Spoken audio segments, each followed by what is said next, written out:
प्रिय विद्यार्थियों नमस्कार। हिंदी की ऑनलाइन शिक्षण व्यवस्था में आप सबका हार्दिक अभिनंदन स्वागत। आज हम कक्षा 11 विषय हिंदी आरोह पुस्तक के काव्य खंड के पाठ कबीर का अध्ययन करेंगे। कबीर पाठ का अध्ययन करने से पहले, पद का अध्ययन करने से पहले हमें कबीरदास जी के बारे में जानकारी होना आवश्यक है। कबीरदास जी का जन्म कब हुआ, इनकी प्रमुख रचनाएं कौन कौन सी हैं, मृत्यु कब हुई और ये किस प्रकार के कवि रहे हैं, इनके विचार कैसे थे, और उसके बाद हम अध्ययन करेंगे कि हमारी पाठ्य पुस्तक में जो पद 1 दिया गया है उसके अंदर कबीरदास जी ने क्या समझाने का प्रयत्न किया है। तो देखिए, कबीरदास जी का जन्म 1398 में वाराणसी लहरतरा में हुआ था। इनकी जो प्रमुख रचनाएं हैं वो बीजक नाम से जानी जाती है, जिसके अंदर साखी, सवद और रैमनी इन रचनाओं का संकलन है। इनकी मृत्यु सन 1598 में मगहर में हुई थी। कबीरदास जी निर्गुण धारा के ज्ञान श्रेयी शाखा के प्रमुख प्रतिनिधि कवि थे। 2 धाराएं हैं, निर्गुण धारा और सगुण धारा। निर्गुण धारा के कवि ईश्वर के निराकार रूप को स्वीकार करते हैं और सगुण धारा के कवि ईश्वर के साकार रूप को स्वीकार करते हैं। तो कबीरदास जी निर्गुण धारा के कवि थे। कबीरदास जी के संबंध में विधिवत रूप से और इनके पढ़ने के कोई प्रमाण नहीं है।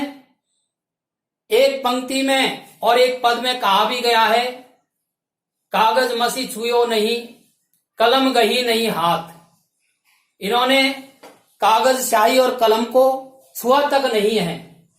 साधु संतों की सत्संगति में रह करके और ज्ञानार्जन किया है। इन्होंने कहा भी है, अन्य लोग वह बात कहते हैं जो कागजों में लिखी हुई है, वेदों में लिखी हुई है, लेकिन मैं आंखों से देखी हुई बात को कहता हूं। मैं कहता आंखों की देखी, मैं आंखों की देखी हुई बात को कहता हूं। अर्थात कबीरदास जी ने अपने पदों में जो कुछ लिखा है, जो कुछ कहा है, वह पूर्ण रूप से अनुभव की गई बातें हैं।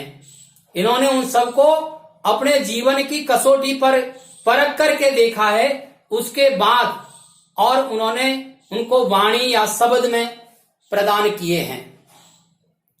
यहां जो हमें कबीरदास जी का पहला पद जो हम पढ़ेंगे, यह पद जयदेव सिंह जी और वासुदेव सिंह जी के द्वारा कबीर वांग में खंड 2 शब्द से संकलित है। इस पद में कबीरदास जी ने ईश्वर के और एक रूप को स्वीकार किया है।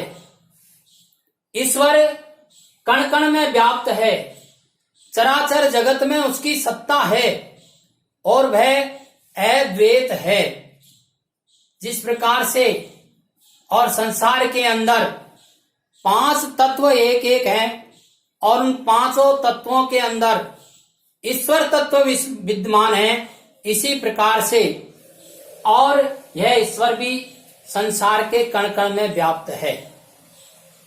तुलसीदास जी ने रामचरितमानस में जो बात कही है, हरिव्यापक सर्वत्र समाना, प्रेम ते प्रकट होत में जाना, उसी बात को कबीरदास जी ने और यहां स्पष्ट किया है।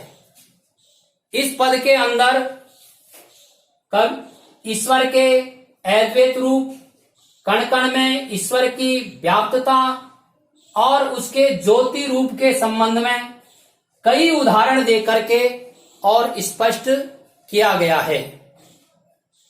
जैसे तुलसीदास जी ने भी और रामचरितमानस में लिखा है बिन पग चलई, सुनई बिन काना, कर बिन कर्म, करे विधि नाना। इसी प्रकार से कबीरदास जी ने भी कहा है कि दूध दही में रमी रहो और जो पूहपन में वास।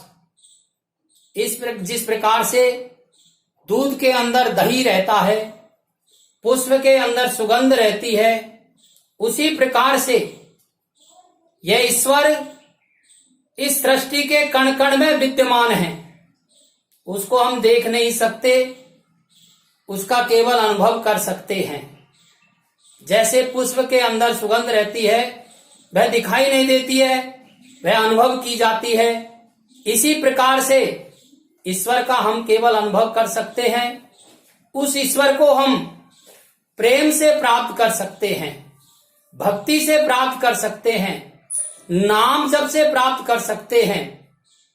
कबीरदास जी ने इस बात का खंडन भी किया है कि ज्ञानी लोग बड़ी बड़ी पुस्तकें पढ़कर ज्ञानी हो जाते हैं, पर ईश्वर को प्राप्त नहीं कर पाते हैं।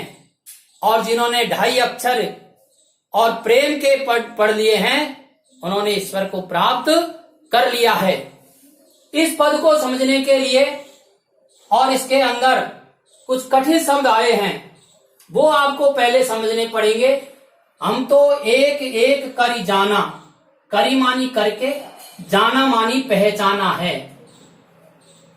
दो यानी दो, तीन ही मानी उनको, दो जग यानी नरक, नाहिन यानी नहीं, पहचाना यानी पहचान की है। पवन हवा, पानी जल, ज्योति ज्योति, खाक मिट्टी, गढ़ई बनाना, भांडा बर्तन, कोहरा कुम्हार, साना मिलाकर, बाढ़ी जो लकड़ी का काम करते हैं उसको बाढ़ी कहते हैं, बढ़ई, काष्ठ लकड़ी, अग्नि अग्नि, घटी मानी हृदय, घट हृदय, अंतरी मानी अंदर। तू ही शब्द यहां ईश्वर के लिए आया है। व्यापक मानी विद्यमान है, स्वरूपई मानी रूप में, माया यानी माया, ये जो संसार है ये माया है, ये मोह है, उसके लिए आया है। जगत मानी संसार, लुभावाना यानी प्रभावित करती है, गर्वाना यानी गर्व, निर्भय यानी निर्भय, भय रहित, भया होने पर, कछु मानी कुछ भी, व्यापक यानी व्याप्ति है, महसूस होती है, प्रभावित करती है, और दीवाना यानी अतुलनीय विश्वास। अत्यधिक विश्वास जब हो जाता है तो वहां उस व्यक्ति को हम उसका दीवाना कहने लग जाते हैं। तो इसका भावार्थ समझिए। कबीरदास जी कहते हैं हम तो एक एक कर जाना, हमने तो ईश्वर को एक स्वीकार किया है। यह ईश्वर एक ही है, चाहे राम कहो चाहे कृष्ण कहो, ईश्वर एक है। नाम अलग हो सकते हैं पर उसकी सत्ता एक है। तो कबीरदास जी ने कहा है हम तो एक एक कर जाना, हमने तो केवल एक ईश्वर को स्वीकार किया है। दो ही कहें तीन ही को दो जग, जिन नाहिन पहचाना। कबीरदास जी कहते हैं जिन लोगों ने, नाहिन यानी नहीं और पहचाना यानी पहचाना है, जिन लोगों ने ईश्वर को नहीं पहचाना है वो कहते हैं दो ही कहें, वो कहते हैं ईश्वर दो हैं। तीन ही को दो जग, दो जग यानी नरक। उन लोगों के लिए ये संसार नरक के समान है। जिन नाहिन पहचाना, जिन्होंने नहीं पहचाना है। दो ही कहें, जो ईश्वर को दो कहते हैं, तीन ही को दो जग, उन लोगों के लिए ही यह संसार नरक है। एक ही पवन, जिस प्रकार से पवन एक है, एक ही पानी, जिस प्रकार से पानी एक है, एक ही ज्योति समाना, उसी प्रकार से वह ईश्वर भी ज्योति रूप में एक ही है। एक ही खाक, एक ही मिट्टी से गढ़े सब भांडे। कुम्हार एक ही मिट्टी से और बर्तनों का निर्माण करता है, साना यानी मिला करके। जब सारी मिट्टियों को मिला दिया जाता है तो वह एक मिट्टी हो जाती है और उससे कुम्हार बर्तन को बनाता है, तो फिर वो एक मिट्टी का बर्तन कहा जाता है। जैसे बाढ़ी काष्ट ही काटे। कबीरदास जी कहते हैं कि जिस प्रकार से बढ़ई जो होता है वो लकड़ी को काटता है, अग्नि न काटे कोई। लकड़ी के अंदर जो अग्नि छिपी हुई है उसको वो काट नहीं सकता। इसी प्रकार से ईश्वर सब घट अंतर तू ही व्यापक। इस प्रकार से ईश्वर जैसे लकड़ी के अंदर अग्नि छिपी हुई है, इसी प्रकार से हर घट के अंदर, हर व्यक्ति के अंदर, हर कण के अंदर ईश्वर विद्यमान है। कबीरदास जी ने उदाहरण दे करके और समझाने का प्रयत्न किया है कि लकड़ी के अंदर छिपी हुई अग्नि को हम पहचान नहीं सकते, देख नहीं सकते, उसको लकड़ी के टुकड़े टुकड़े कर देने पर भी उसको अलग नहीं कर सकते। इसी प्रकार से यह ईश्वर भी हर घट के अंदर, हर कण के अंदर व्याप्त है, कण कण में व्याप्त है। उसको हम अलग नहीं कर सकते, उसको देख नहीं सकते। धरई रूप स्वरूप सोई। इसी प्रकार के से यह ईश्वर भी अपने विविध रूपों में हर घट के अंदर व्याप्त है। माय देख के जगत लुभाना, काहे रे नर गरवाना। कबीरदास जी इस सांसारिक मनुष्य को सीख देते हुए कहते हैं, अरे मनुष्य, इस संसार की माया को देख करके क्यों प्रभावित हो रहा है, क्यों गर्व कर रहा है। निर्भय भया कछु नहीं व्यापी। जब तू निर्भय हो जाएगा, भय रहित हो जाएगा, माया से दूर हो जाएगा, संसार के चक्र से छूट जाएगा, इस संसार से भय मुक्त हो जाएगा, कहे कबीर दीवाना। कबीरदास जी जिनको और दीवाना कहा गया है, वो कहते हैं कि उस समय तेरे को यह संसार बिल्कुल भी व्यापेगा नहीं, अर्थात इस संसार से तू प्रभावित नहीं होगा।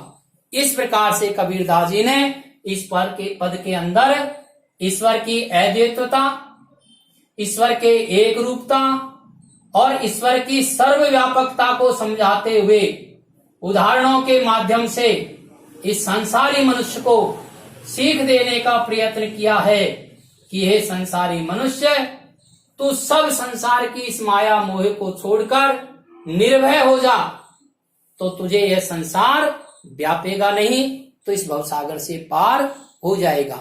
इस पद से संबंधित प्रश्नों का अध्ययन हम अगले वीडियो में करेंगे। आप इस वीडियो को सब्सक्राइब करें और इसका स्क्रीनशॉट ले लें। धन्यवाद।